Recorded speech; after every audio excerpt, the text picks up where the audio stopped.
Lord. దేవునికి మహిమ కలుగును గాక. మంచిది, రండి మరొక పరిశుద్ధ ఆదివారం దైవ వాక్య ధ్యానంలోనికి వెళదాం. ప్రియులారా, శ్రమలు, సమస్యలు, శోధనలు, వేదనలు, ఇబ్బందులు, ఇరుకులు ఇవన్నీ కూడా మానవ జీవితంలో సహజం. సమస్య వచ్చినప్పుడు ఆ సమస్య మనలను మరింత బలోపేతం చేయడానికో లేక మన ఆధ్యాత్మిక జీవితాలలో అనేక విషయాలను మనకు నేర్పడానికో అవన్నీ వస్తూ ఉంటాయి. పరిశుద్ధ గ్రంథంలో ఇలాంటి పరిస్థితులు అనుభవించిన వాళ్ళు చాలామంది ఉన్నారు. వారి జీవన విధానంలో దేవుడు వారికి ఆశ్చర్యకరమైన సహాయాలు చేశారు. అది ఎలా పొందారు, ఎలాగ మనం అలాంటి పరిస్థితుల్లోంచి విడవబడగలం అనేది ఆలోచన చేస్తే, రాజుల 2వ గ్రంథం 20వ అధ్యాయంలో ఒక వ్యక్తి ద్వారా కొన్ని విషయాలు మనం నేర్చుకోగలం. రాజుల 2వ గ్రంథం 20వ అధ్యాయం 5వ వచనంలో దేవుడు మాట్లాడుతున్నాడు ప్రవక్త అయిన యెషయాతో. నీవు తిరిగి నా ప్రజలకు అధిపతి అయిన హిజ్కియా యొద్దకు పోయి అతనితో ఇట్లనుము, నీ పితరుడైన దావీదునకు దేవుడుకు యెహోవా నీకు సెలవిచ్చినది ఏమనగా, నీ కన్నీళ్లు విడుచుట నేను చూశాను, నీ ప్రార్థన నేను అంగీకరించి ఉన్నాను, నేను నిన్ను బాగు చేసేదను, 3వ దినమున నీవు యెహోవా మందిరమునకు ఎక్కిపోవదు. ఈరోజు ఈ అద్భుతమైనటువంటి మాటలు దేవుడు హిజ్కియాకి పంపించారు. ఈ మాటలు పంపడానికి ముందు దీనికి విరుద్ధమైన మాటలు పంపారు అదే దేవుడు. ప్రారంభం చూస్తే, ఆ దినములలో హిజ్కియాకు మరణకరమైన రోగము కలుగగా ఆమోజు కుమారుడును ప్రవక్త అయ్యున్న యెషయా అతని యొద్దకు వచ్చి, నీవు మరణమగుచున్నావు, బ్రతుకవు, కనుక నీవు నీ ఇల్లు చెక్కబెట్టుకోమని యెహోవా సెలవిస్తున్నాడు. ప్రియులారా, ఈ మాటలు ఎవరికి ఇష్టం ఉండవు. నువ్వు చచ్చిపోతావు అని అంటే ఎవరికి ఇష్టం? నువ్వు ఎప్పటికీ బాగుపడవు అంటే ఎవరు అంగీకరించగలరు? నువ్వు ఇంక అన్నీ చదువుకొని పోవడమే అని అన్నారనుకోండి, ఎవరు తట్టుకోగలరు? అందుకనే అంటున్నాను, ఇలాంటి పరిస్థితుల్లో ఉన్నవారు సాధారణంగా 2 చేస్తారు. ఒకటి నిర్లక్ష్యం. ఏమవుద్ది, దేవుడు లేడేంటి, దేవుడు నమ్ముకున్నాం, దేవుడు అన్యాయస్తుడా, అలాంటి మాటలు అనేవాళ్ళు ఉన్నారు. దేవుడు చేయకపోతే ఎవరు చేస్తారు అని కొంత ఆ సమస్యను బట్టి నిర్లక్ష్యం చూపించేవాళ్ళు కొంతమంది అయితే, అదే సమయానికి అమ్మబాబోయ్ నేను చచ్చిపోతానంట, నేను ఇంక బ్రతకనట, నన్ను అన్నీ సర్దేసుకోమన్నారు, ఏమైపోతుందో ఏమిటో, అసలు ఇలాగైపోయింది ఏంటి నా బతుకు అనుకుని కృంగిపోయే వాళ్ళు ఉన్నారు.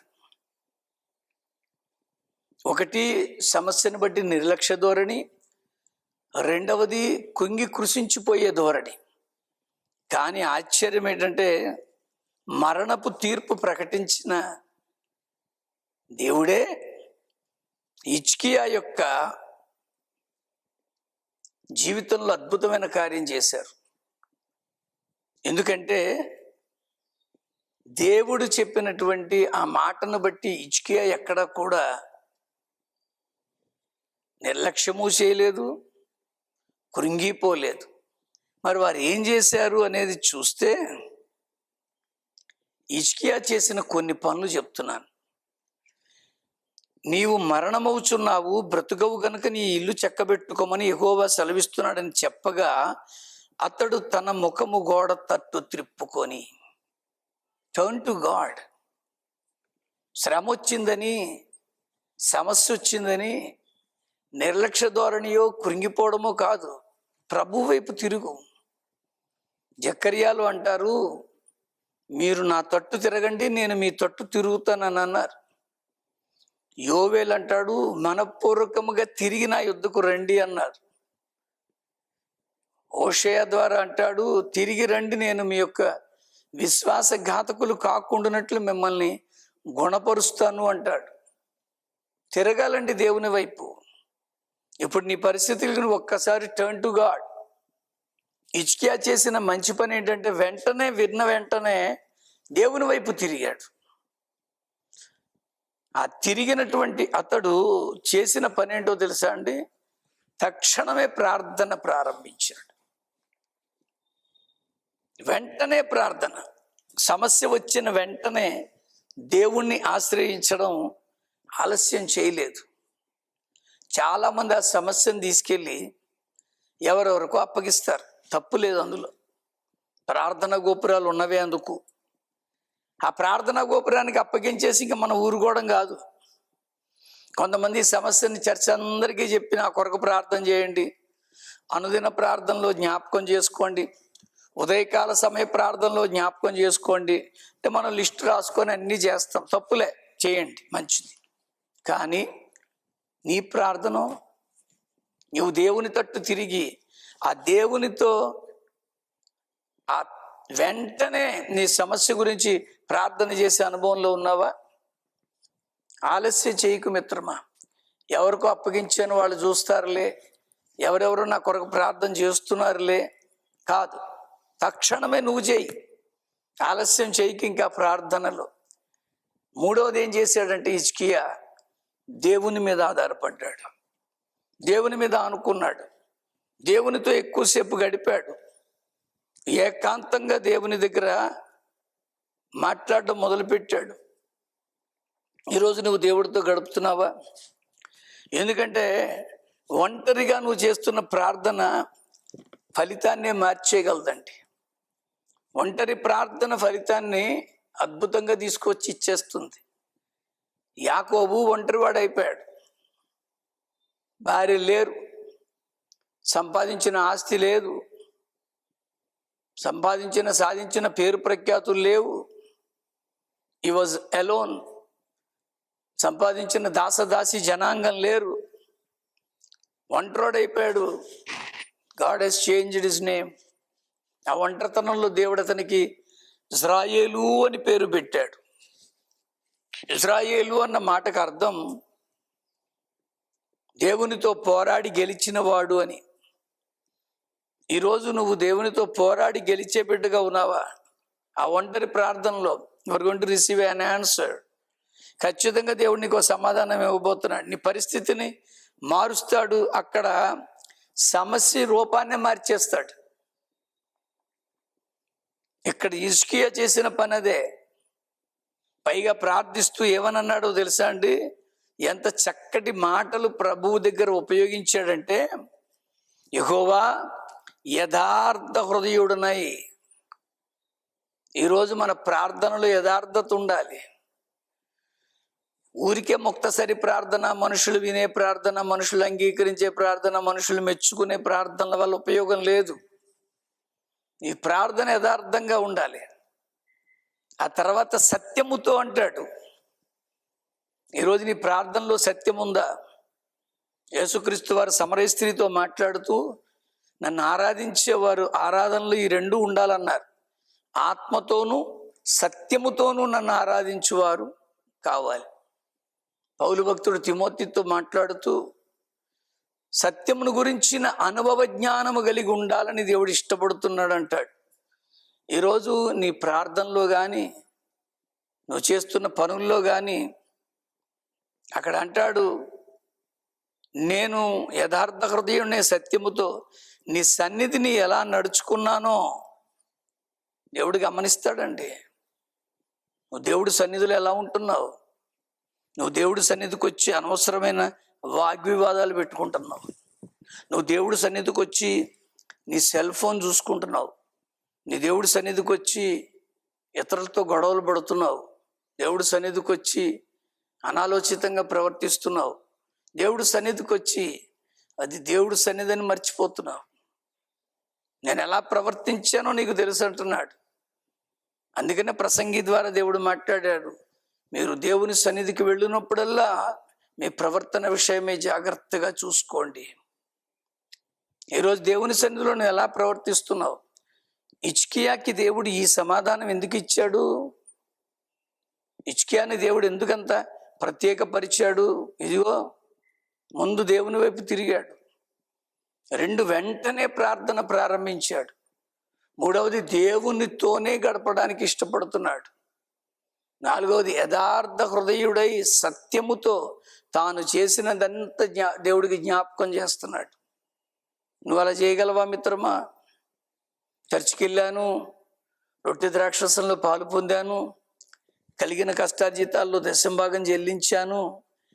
They are not enough. దేవుడి సన్నిధిలో ఎలా ప్రవర్తించావు?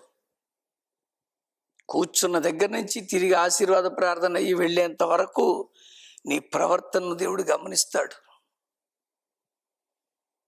నువ్వు చర్చికి వచ్చినప్పుడు ఎలా ప్రవర్తిస్తున్నావో చూస్తాడు. నీ సన్నిధిని నేను ఎలాగా నడుచుకున్నానో, మళ్ళీ అంటాడు, నీ దృష్టికి అనుకూలంగా సమస్తాన్ని నేను ఎలా చేశానో, దేవునికి అనుకూలమైనవే చేస్తున్నావా? ఒకవేళ ఈరోజే నీ వర్తమానం వింటున్నప్పుడు నీకు అనిపిస్తే నీకు అనుకూలమైనవి చేసేటట్టుగా నన్ను ప్రేరేపించు ప్రభువా, నీ సన్నిధిలో ఎలా ప్రవర్తించాలో నాకు నేర్పించు ప్రభువా అని అడుగుదాం. అందుకని అంటున్నాను, నేను చాలా జాగ్రత్తగా నేను ఎలా ప్రవర్తించానో, నేను ఎలాగ పనిచేశానో నీకు తెలుసు. కృపతో దానిని నువ్వు జ్ఞాపకము చేసుకోవా? కృపతో నేను ఎలాగైతే సమస్తాన్ని నీ దృష్టికి అనుకూలంగా చేశానో జ్ఞాపకము చేసుకోవా అని కన్నీళ్లు విడుచుచు యెహోవాను ప్రార్థించాను. రోజు కన్నీటి ప్రార్థనకి చాలా విలువ ఉందమ్మా.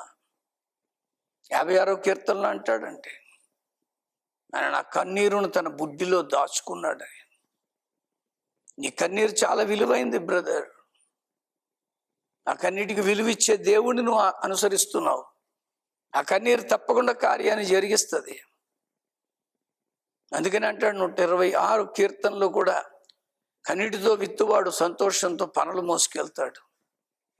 యేసుక్రీస్తు వారికి ఉన్నటువంటి లక్షణాల్లో అదొకటి. హెబ్రీలకు రాసిన పత్రిక 5:7 అంటారు, ఆయన శరీరధారిగా ఉన్న దినములలో మహారోదనముతోను కన్నీళ్లతోను. యోవేలు భక్తుడు అంటాడు 2వ అధ్యాయంలో, ఇప్పటికైనా మీరు ఉపవాసం ఉండి కన్నీళ్లు విడుచుచు. నీ కన్నీరేది మిత్రమా? నాయను విధవరాలు ప్రభుతో ఏమీ చెప్పుకోలేదు. చచ్చిపోయిన కొడుకుని పాడి మీద వేసుకుని వెళ్ళిపోతుంది. కానీ ఆమె కన్నీరు చూశాడండి ప్రభు. ఆ కన్నీటికి గొప్ప కార్యాన్ని అక్కడ చేశాడు. అందుకనే నీ కన్నీటికి విలువ ఉంది. Your tears are very precious in the sight of God. దేవుని దృష్టికి నీ కన్నీటికి విలువ ఉందండి. అందుకనే కన్నీటితో ప్రార్థన చేయడం దేవుడు చూశాడు. చూసి ఎప్పుడో సమాధానం చెప్పలే.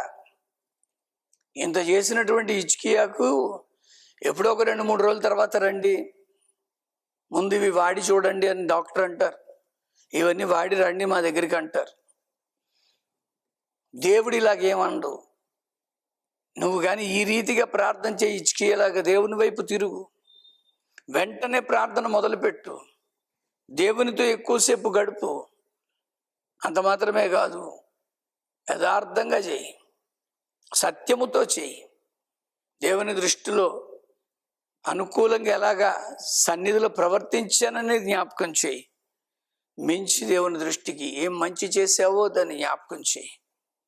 ఇలా చేసేసరికి దేవుడు ఆశ్చర్యపడిపోయాడు. మించి ఆఖరిలో కన్నీళ్లతో ప్రార్థన చేస్తున్నాడు.